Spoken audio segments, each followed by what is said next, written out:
Okay, let's talk about wake-initiated lucid dreaming, wild in other terms. Well, wild is actually a technique in which you sustain wakefulness or lucidity throughout the whole falling asleep process without losing consciousness. And the cool thing about it is that you are witnessing the whole dream generating process from being awake until feeling completely present in the dream already lucid. Well, this is in contrast to the wake back to bed technique, in which we employ mild mnemonic induction of lucid dreaming, where you fall asleep unconsciously, even have a couple of dreams before you realize or recognize a dream sign, and then you've become lucid. Well, with wild, you are lucid the whole process from the very beginning, once you fall asleep until you feel present in the dream. So you are already entering a dream as a lucid dreamer. And that is so cool. I imagine my first lucid dream, my first wild initiated or wake initiated lucid dream in about a couple of years, I guess. It would take some practice because you really have to get a very clear understanding of what consciousness is and awareness, and being able to be aware enough to not fall into an unconscious state of mind in which you don't know that you're already in the falling asleep process. So it's really a challenging technique, and the wild technique actually employs more of awareness, of concentration, more awareness than the mild technique, which employs more memory skills, in which you have to remind yourself that you want to recognize dreams. Well, in the wild, you must stay aware throughout the whole process. And for most people that's more challenging, more difficult. So it took me some tries to become proficient in wake-initiated lucid dreaming. Well, the great advantage of wake-initiated lucid dreams are, well, there are a couple of advantages or benefits. The first one is you don't have to go out of bed. Once you become awake at any point during the night, well, most preferably in the later mornings, because you dream more in the later part of the morning, you can just wake up, remind yourself, okay, I'm now awake and I want to have lucid dreams, and now I'm going to attempt wake-initiated lucid dreaming. You just have to close your eyes immediately again, so you've just been awake for a couple of seconds or so, and fall asleep again while staying or keeping awareness and being lucid, reminding yourself that you're still lucid, and, well, trying or allowing your body to fall asleep again while you, as the conscious being in that sense, stays lucid or awake throughout the whole falling asleep process. So you're not losing 1 hour of your sleep time, of your valuable sleep time. So that's a benefit, right? Another advantage is because you directly bring wakefulness in that sense, or lucidity, from the waking state into the dream state, or the lucid dream state in that sense. Many lucid dreamers, as did I, report that the quality or vividness of those kinds of wild wake-initiated lucid dreams is very high. The realism is unraveled. It's amazing to witness and experience those kinds of lucid dreams. So the quality, the vividness of the dreams is very high, and it's also a great benefit, of course. Well, the big disadvantage is it's a very difficult technique, and it's most of all a difficult technique because many people, many lucid dreamers practice wake-initiated lucid dreaming from the perspective of meditation, and view meditation as a form in which you have to concentrate on one single thing. You need to concentrate, and if you approach wake-initiated lucid dreaming from that view, concentrating on one single thing, it's inevitable that you fail.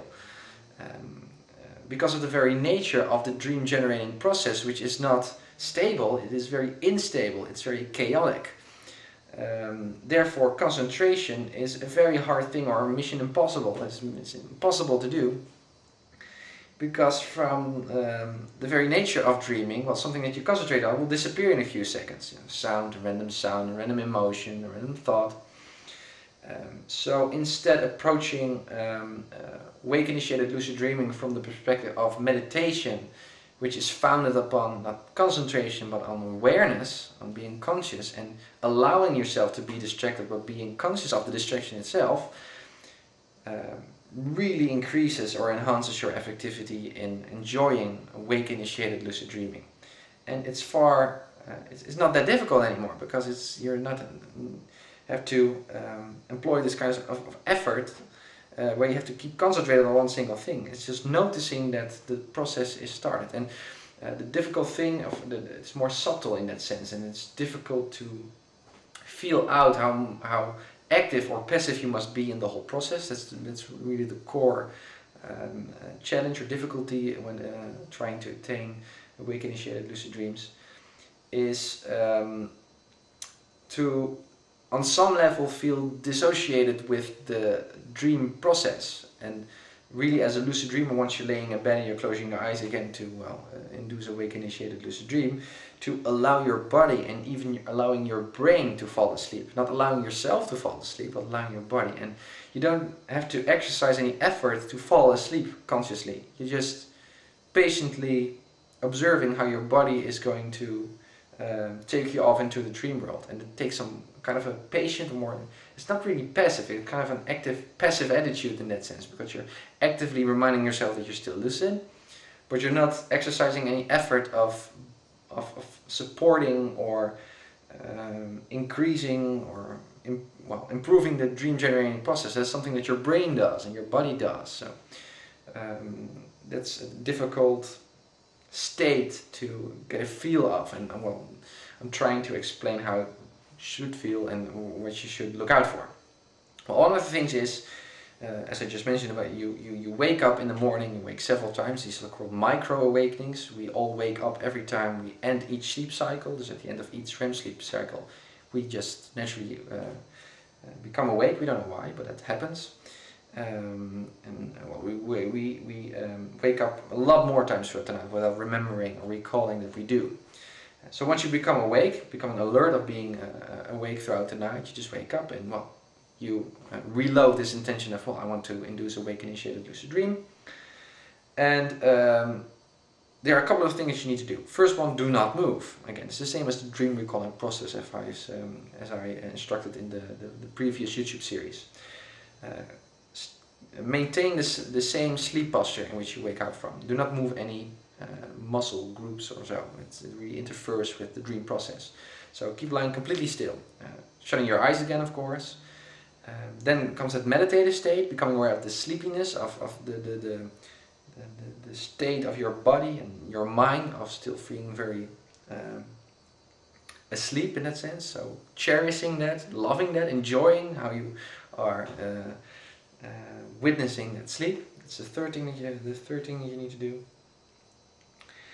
And the fourth aspect is keeping your attention on your body and just keeping it there and just waiting how your body is going to react. And the amazing thing is that once you do that, in a couple of minutes, your brain is actually generating random sounds, just a sound or a picture, and you see them, and you must somehow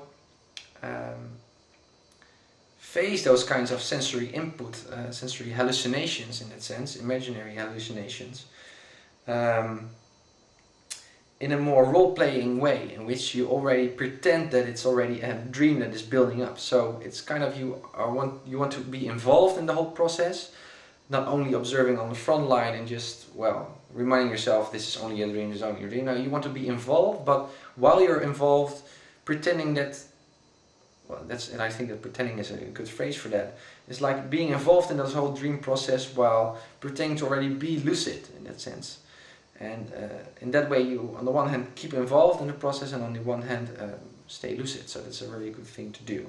And well, in my first wild lucid dream, I was lying in bed and I was doing this, concentrating on my body, and I was lying and shutting my eyes. And in a few minutes, I heard a dog in my room. And really the first